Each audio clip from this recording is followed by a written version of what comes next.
और आज फिर मैं आपके लिए ले आया हूँ 1989 में हुआ एक समंदरी जहाज का हादसा जिसने लाखों समंदरी जानवरों को मार दिया था। Supertanker Exxon Valdez hit a reef in the pristine water of Alaska's Prince William Sound. It was the biggest tanker spill in American history. Once you get oil out, you don't get it back. Killed wildlife I just remember this pool of black.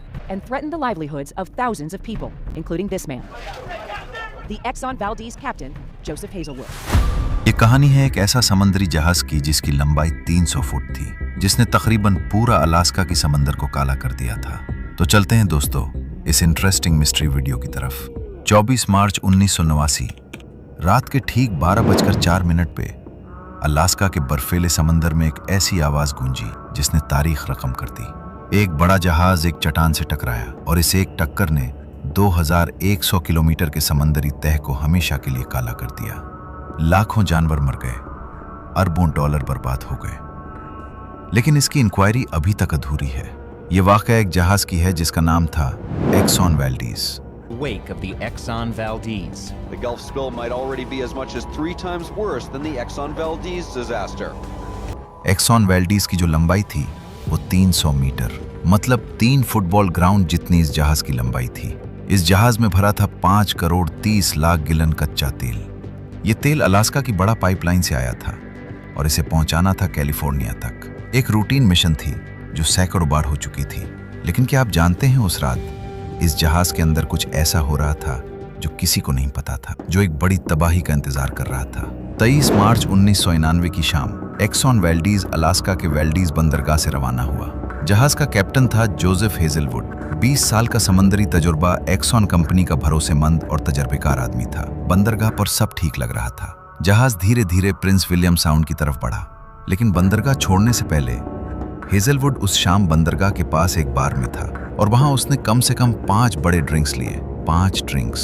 अमरीकी maritime law के मुताबिक जहाज चलाने से 4 घंटे पहले तक एक भी ड्रिंक का नशा न हो जहाज के कैप्टन को। लेकिन हेजलवुड ने यह कानून तोड़ा था और फिर वो उस 300 मीटर लंबे जहाज की कमान संभालने चला गया जिसमें करोड़ों गिलन कच्चा ऑयल भरा था। क्या यही वो पहला गलती था जिससे यह हादसा हो गया, या इस हादसे के पीछे बहुत सारे लोगों की और कंपनी का भी हाथ था? इस वीडियो के खत्म होने तक आप समझ जाओगे कि इस रात असल में किसकी गलती थी, हेजलवुड की कंपनी की या सिस्टम की। रात के 9 बजने के करीब जहाज समंदर में आगे बढ़ रहा था। प्रिंस विलियम में उस वक्त बर्फ के बड़े बड़े टुकड़े तीर रहे थे। हेजलवुड ने कोस्ट गार्ड को रेडियो मैसेज भेजा, मैं अपना रास्ता बदल रहा हूं, बर्फ से बचने के लिए शिपिंग लाइन से बाहर जा रहा हूं। कोस्ट गार्ड ने इजाजत दे दी। यह डिसीजन गलत नहीं था, बर्फ से बचना जरूरी था, लेकिन इस हादसे का सिलसिला यहीं से स्टार्ट होता है। रास्ता बदलने के बाद हेजलवुड ने जहाज की पूरी कमांड सौंप दी थर्ड मेट ग्रेगरी कॉस्लोफ को, जो एक ऐसा गार्ड हेल्पर था जिसे उस वक्त उस रूट पर जहाज चलाने की इजाजत नहीं था। रेगुलेशंस के मुताबिक इतने खतरनाक पानी में शिपिंग लाइन से बाहर सिर्फ एक सीनियर और सर्टिफाइड ऑफिसर ही कमान संभाल सकता था, और हेजलवुड वहां मौजूद नहीं था, अपनी कैबिन में चला गया था। अब आप खुद सोचो, रात का अंधेरा, बर्फीला समंदर और 300 मीटर लंबा जहाज जिसमें करोड़ों गिलन ऑयल भरा हुआ है। वो जहाज एक रास्ते पर है जो नॉर्मल शिपिंग लाइन से बाहर है, और ऊपर से इस जहाज की कमान एक ऐसे गार्ड के हाथ में मौजूद है जिसको इसके बारे में पता भी नहीं था। और इससे भी बड़ा मसला, इस जहाज का रेडार सिस्टम भी कई हफ्तों से खराब था और किसी ने उसे ठीक नहीं करवाया था। एक्सॉन कंपनी को पता था, मुलाजिमीन को पता था, फिर भी जहाज चलता रहा बना। रेडार के रात के अंधेरे में खतरनाक पानी में कॉस्लोफ के पास था बस एक नक्शा और एक कॉम्पस और एक भारी जिम्मेदारी। रेडार नहीं था, मालूम नहीं था, और सीनियर कैप्टन कैबिन में था। और रात 11:53 पर कॉस्लोफ को अचानक एहसास हुआ जहाज गलत रास्ते में जा रहा है। सामने था एक खतरनाक पहाड़। उसने फौरन जहाज मोड़ने का हुक्म दिया, लेकिन 300 मीटर लंबा जहाज बर्फीले पानी में फौरन नहीं मोड़ सकता था। और ठीक 12:04 पर एक्सॉन वेल्डीज उस पहाड़ से जा टकराया और एक आवाज गूंजी। उस रात वो सिर्फ लोहा के टूटने की आवाज नहीं थी, बल्कि एक बड़ा हादसा होने की आवाज की शुरुआत थी।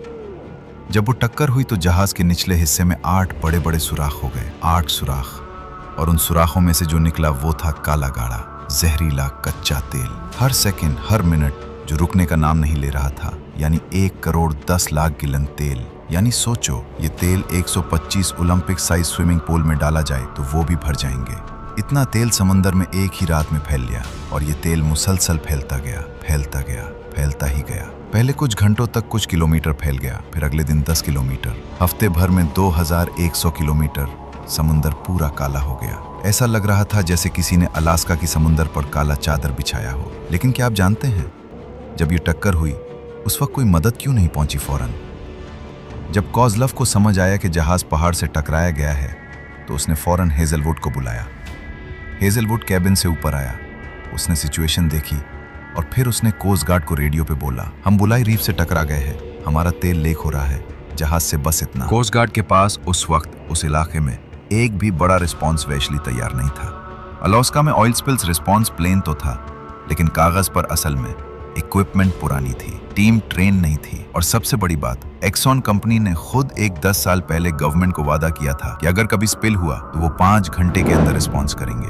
असल में रिस्पॉन्स आया 14 घंटे बाद। इतने वक्त में तेल पूरे समंदर में फैल चुका था और अब इसे रोकना नामुमकिन था। अब बात करते हैं उस तबाही की जो इंसानों को नजर नहीं आई, लेकिन समंदर के अंदर हो रही थी। देखो, तेल जब पानी पर फैलता है तो वो एक काली सरफेस बना लेती है। इस सरफेस के नीचे सूरज की रोशनी नहीं पहुंचती, ऑक्सीजन नहीं पहुंच पाती और इस काली सरफेस में जो भी समंदरी स्पीसीज आए वो मर गए। 2,50,000 से ज्यादा समंदरी जानवर मरे, 2,800 सी ऑटर, 300 सेल्स, 250 बोल्ड ईगल, वो ईगल जो अमेरिका का नेशनल सिंबल है, 22 किलर वेल्स और अरबों की तादाद में सीमन और हैरी कैंडे जो कभी मछलियां बनते, जो कभी किसी की जिंदगी का हिस्सा बनते, वो सब इस काले तेल में दब गए। और इसके अलावा अलास्का के वो मछुआरे जिनकी पूरी जिंदगी समंदर से जोड़ी थी, उनके लिए वो सिर्फ पानी नहीं था, वो उनका घर था। उनकी रोजी यही से होती थी, उनके बच्चों का मुस्तकबिल था और एक रात में ये सब खत्म। क्लीन अप के लिए एक्सॉन ने 11,000 से ज्यादा वर्कर्स लगाए। प्रेशर से गर्म पानी से चट्टानें साफ की गई, केमिकल्स डाले गए समंदर में। लेकिन सच ये है, जो तेल एक बार समंदर में मिल जाए वो पूरी तरह कभी नहीं निकलता। आज भी 2024 में अलास्का के उन साहिली इलाकों की मिट्टी खोदो तो नीचे तेल निकलता है, 35 साल बाद भी। लेकिन अब आते हैं उस बात पर जो इस पूरी कहानी को एक्सीडेंट नहीं मानने देती, जो इसे एक बड़े सवाल में बदल देती है। एक्सॉन एक छोटी कंपनी नहीं थी, ये दुनिया की सबसे बड़ी ऑयल कंपनीज में से एक थी। अरबों डॉलर का कारोबार। और इस कंपनी को पता था कि उनके जहाज का रेडार खराब है और उनको पता था कि हेजलवुड की ड्रिंकिंग की हिस्ट्री है। उन्होंने खुद उसे एक रिहेबिलिटेशन प्रोग्राम में भेजा था 1 साल पहले। उनको यह भी पता था कि अलास्का के पानी में नेविगेशन खतरनाक है, फिर भी जहाज चलाया गया, वो भी खराब रेडार के साथ और एक ऐसे कैप्टन के साथ जिसकी हिस्ट्री के बारे में सबको मालूम था। एक ऐसे ऑफिसर की कमान में जो इस जिम्मेदारी के लिए सर्टिफाइड नहीं था। क्यों? यही सवाल है। क्या ये सिर्फ लापरवाही थी या इसके पीछे कुछ और था? क्या एक बड़ी कंपनी ने पैसे बचाने के लिए सेफ्टी को इग्नोर किया? और अगर किया तो उसकी कीमत किसने चुकाई? कोर्ट में जब यह केस गया तो एक्सॉन पर स्टार्टिंग में 5 अरब डॉलर का जुर्माना लगाया गया, लेकिन एक्सॉन ने यह जुर्माना नहीं दिया सालों तक। और आखिर में 2008 में अमेरिका के सुप्रीम कोर्ट ने यह जुर्माना कम करके सिर्फ 50 करोड़ डॉलर कर दिया, यानी 5 अरब से 50 करोड़ डॉलर। और एक्सॉन की उस साल की कमाई थी 45 अरब डॉलर। मतलब उन्होंने जो जुर्माना भरा वो उनकी कुल कमाई का सिर्फ 1% था। और उन मछुआरों का क्या, जिनमें से कई केसेस सेटल होने से पहले ही मर गए, उन्हें क्या मिला? ये सवाल अभी बाकी है। और अब चलते हैं इस हादसे के पीछे का असल मुजरिम कौन है और उसे आखिर में क्या सजा मिला। तो अब बात करते हैं उस आदमी की जिसके कंधों पर उस पूरी तबाही का बोझ डाला गया, कैप्टन जोसेफ हेजलवुड के ऊपर। टक्कर के बाद जब कोस्ट गार्ड ने हेजलवुड का ब्रेथलाइजर टेस्ट लिया तो इसमें अल्कोहल की मिकदार लीगल लिमिट से 3 गुना ज्यादा थी और ये टेस्ट टक्कर के 9 घंटे बाद लिया गया था। यानी अगर उस वक्त टेस्ट होता जब जहाज टकराया था तो शायद वो लिमिट और भी ज्यादा होता। अलास्का की कोर्ट ने हेजलवुड पर क्रिमिनल चार्जेस लगाए, रेकलेस एंडेंजरमेंट यानी लापरवाही से दूसरों की जान खतरे में डालना। ये एक बड़ा चार्ज था, बड़ी सजा हो सकती थी, लेकिन कोर्ट ने हेजलवुड को सबसे बड़े चार्जेस से आजाद कर दिया। उसे सिर्फ एक मिसडिमीनर कहा गया, नेग्लिजेंट डिस्चार्ज ऑफ ऑयल, और सजा मिला 1000 घंटे कम्युनिटी सर्विस, यानी अलास्का के साहिलों की सफाई करने को कहा गया। यहाँ पे सिर्फ हेजलवुड ही असली मुजरिम था या वो सिर्फ एक चेहरा था जिसके पीछे एक पूरा सिस्टम छुपा था? जरा सोचो। हेजलवुड की ड्रिंकिंग हिस्ट्री एक्सॉन को पता थी। उन्होंने खुद उसे रिहैब भेजा था, फिर भी उसे कैप्टन बनाए रखा। जहाज का रेडार खराब था, एक्सॉन को पता था, फिर भी जहाज चलाया। अलास्का के खतरनाक पानी में रात के अंधेरे में एक अंडर क्वालिफाइड ऑफिसर को कमान दी गई। ये सब किसके हुक्म पर हुआ? एक्सॉन कंपनी ने पिछले कुछ सालों में अपनी सेफ्टी टीम को आधा कम किया था। खर्चा बचाने के लिए टैंकर के मुलाजमीन को कम करके काम का बोझ बढ़ा दिया था। थर्ड मेट गोजालो, जो उस रात कमान पर था, वो इतना थका हुआ था कि उसने पिछले 18 घंटों में ठीक से आराम भी नहीं किया था और उसे दे दी गई एक 300 मीटर लंबे जहाज की जिम्मेदारी। रात के अंधेरे में बिना रेडार के ये एक्सीडेंट नहीं, बल्कि ये एक तबाही थी जो होनी ही थी। और हम आपको अब बताएंगे इसका असली मुजरिम कौन था। हेजलवुड ने गलती की, उसकी गलती थी। उसने शराब पी लिया, उसने कमान एक जूनियर ऑफिसर को दिया। लेकिन हेजलवुड असल मुजरिम नहीं था, बल्कि एक्सॉन कंपनी असल मुजरिम थी, जिसने ये पता होते हुए भी कि रेडार खराब है और जहाज के क्रोम मेंबर्स को भी कम कर दिया। और ऊपर से हेजलवुड के बारे में सब जानते थे, जहाज को उसके हवाले किया। तो एक्सॉन कंपनी असल मुजरिम है, जिसकी वजह से समंदर के सारे जानवर इंसान मर गए। और आज भी 35 साल बाद अलास्का की समंदर ने यह जहर अपने अंदर समेटा हुआ है। इस वाकये के बाद अमेरिका ने 1990 में ऑयल पोल्यूशन एक्ट के नाम से एक नई कानून बनाया, जिसमें यह तय हुआ कि अमेरिकी पानी में चलने वाले हर ऑयल टैंकर का डबल केस होना जरूरी है, ताकि अगर बाहर वाली केस टूटे भी तो तेल ना निकले।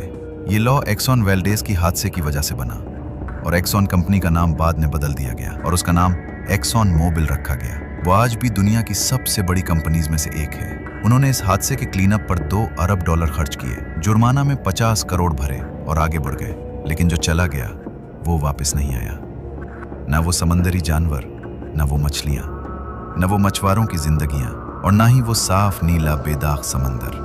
इस हादसे के बाद साइकोलॉजी स्टडीज होने पर अलास्का के उन साहिली कम्युनिटीज में डिप्रेशन और एंजाइटी के केसेस अचानक कई गुना बढ़ गए थे और खुदकुशी करने के दर पर आ गए थे। ये ऑयल की स्पिल सिर्फ पानी को काला नहीं, बल्कि इंसानों को भी काला कर रही थी। एक्सॉन वेल्डेस सिर्फ एक जहाज का नाम नहीं है, यह हादसा एक सबक है।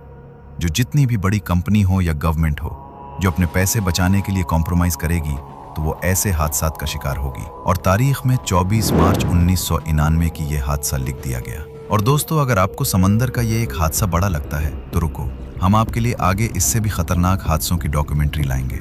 बस इसके लिए आपको हमारा चैनल GBAI इन्फो को सब्सक्राइब और वीडियो को शेयर करें और कमेंट सेक्शन में अपना ओपिनियन जरूर दें।